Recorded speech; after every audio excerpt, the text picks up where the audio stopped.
recap. Na off eh. So, we put fish sauce, chicken cube, garlic, onion, and ginger, and lemongrass. And put sinigang mix together.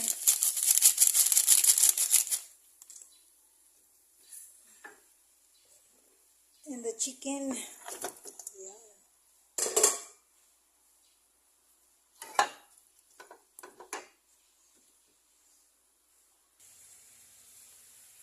Guys, lagyan ko na ng water.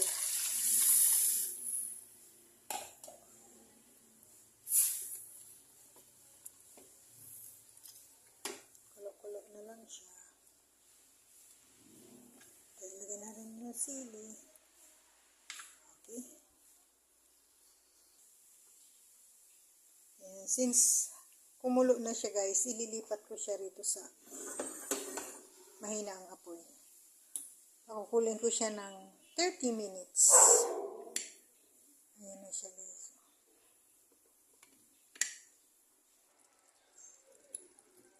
Ayan na guys, luto na siya.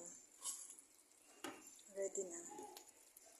Itatago ko lang to sa freezer guys kasi magbabakasyon ako. Para to sa dalaga namin. Paborito niya ito. Sinampalukang manok. Legs and wings lang tong ginamit ko. Thank you for watching. See you again.